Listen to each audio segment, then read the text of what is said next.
Are you just getting into mountain biking and you have no idea what gear you need to buy to get started? When you go into bike shops for the first time, it can be very intimidating. The walls are lined with clothes, lined with gear, everything's expensive, and you have no idea what you need to buy to get started on the trails.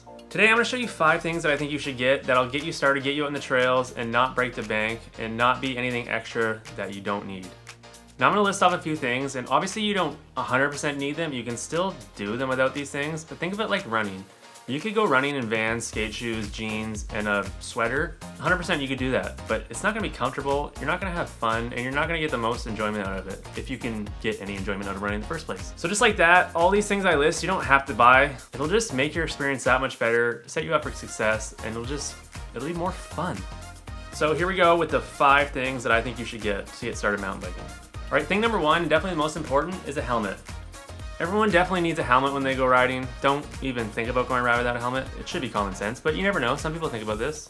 There's 3 kinds of helmets. First, we got our kind of half lid. This is what I wear 90% of the time. If I'm pedaling up trails, if I'm riding just normal. I'm mostly wearing this thing because it's the most comfortable, it's lightest. It obviously breathes a lot because there's no chin thing in front of it. I would say for your first helmet, you're most likely going to buy one of these. Nice little half shell. This is a Giro one. I think it's like a Montero or something, but after that, you can kind of step up to a bit burlier helmet. We got this Smith full face.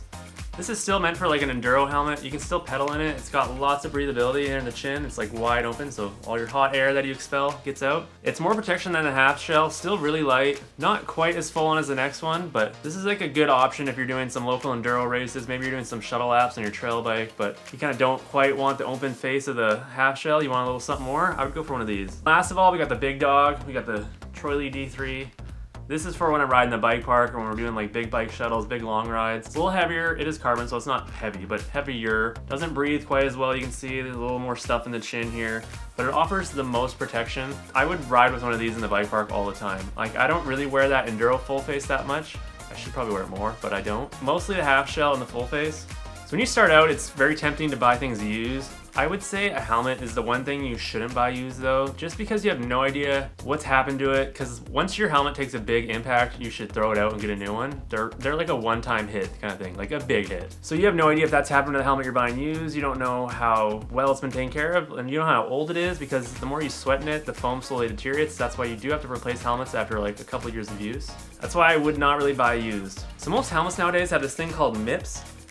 It's like an inner liner that's kind of separated from the outer shell, so that way when you get a head impact, the helmet can kind of slightly rotate around that inner shell, so that inner shell sits tight on your head and the outside liner moves ever so much, and just that little bit of give makes a lot of difference. It's way more protective. Like I said, I think it's pretty standard on most helmets now. It'd be hard to find one without. Maybe the cheaper entry-level ones don't, but I would honestly splurge for the money on MIPS if you're kind of coming down to a couple different helmets. It's just, you only get one brain, so may as well protect it, and definitely make sure your helmet fits good. I find you want it like a tiny little bit snug, so that way when you shake your head, the helmet's not flopping all over the place. And they definitely do break in as well, especially with full faces. Sometimes the cheek pads will feel a little tight. Those will break in a bit. Yeah, definitely get a helmet. Get one that's comfortable more than anything. There's nothing worse than having an uncomfortable helmet, and do not buy used.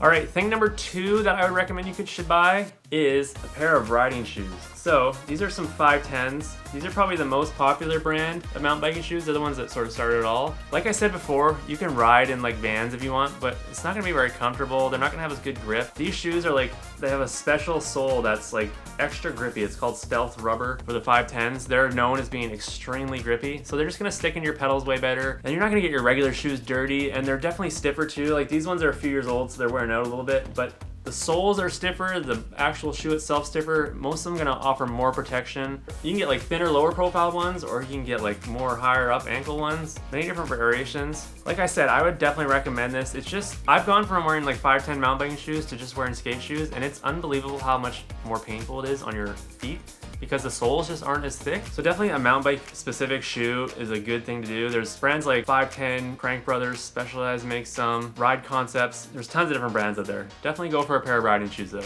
Thing number 3 you should own is a pair of knee pads or some sort of lower body protection. So I run these Cro-Mag knee pads. They're just knee pads, that's it. You can get knee pads, you can get full shin pads, you can get soft ones, hard ones. For myself, for a lot of the pedaling stuff I do, I like these soft ones. So most companies now, they have knee pads that are soft and flexible and you can move them all about, but they have a material in them that upon impact, they get like rock hard. A lot of them called like D30, I think Chromag calls it this Rion one. They all have their different names for it, but they make pedaling up very easy because they're flexible and malleable and there's not like a hard shell, but if you take a spill, it will get hard. Like it doesn't feel like it, you're just pushing on foam, but upon impact, sudden strikes, it gets hard and it definitely protects you. If you're doing more downhill riding bike park, you can get like kind of a hard shell knee, a little bit more protective. It's not really meant for pedaling, which you don't have to in a bike park, so they're a little burlier, a little better. It's called all to each their own. Some slip on like this, so I have to take my shoes off. That can kind of be annoying, but then you're not dealing with Velcro, which a lot of them enclose by.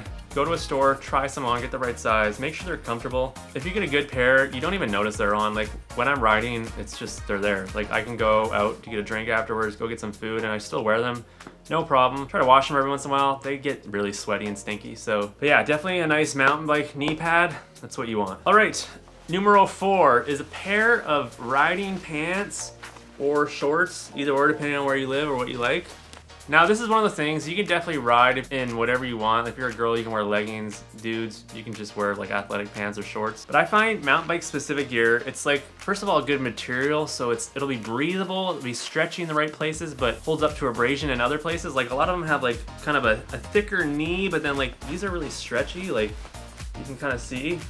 They're really flexible and stretchy, like I say, so when you're pedaling, your legs are moving, nothing's binding up because they stretch well. They're not baggy and low in the crotch, so you're not gonna get stuck on your seat. And like I said, they just like breathe better. They're just a good material for mountain biking. And then you don't have to worry about getting your regular pants dirty or wrecked if you crash. Once it starts to get warm out, I just wear shorts, some Fox ones. Some people swear by pants all year round, or if they ride bike park, they want pants just for the protection. I don't really wear pants for protection, it's more so for cold or wet. You can get fully waterproof pants that let you ride all year round in the winter. Don't have to worry about it being wet. There's a bunch of different price points on these. They can get pretty expensive, but they can also find some cheap ones. Try to find sales for a lot of the gear. Like tons of gear goes on sale, so just try to find that. But I would definitely recommend a mountain bike specific pant or short, which like I said, you can get away without, but it's way better with it. Number 5, very similar to number 4, is a mountain bike jersey. This pretty much goes the same as the pants. You can wear a t-shirt, a sweater, whatever you want. Lots of times the mountain bike specific stuff is a certain material, so it's meant to get sweated in. It's meant to shed heat well, so they breathe right, they'll absorb sweat. Like I recommend a good merino base layer. You know, in the winter time, you can wear just a long sleeve and you'll be chilly at the start, but once you get moving, it's definitely warm and it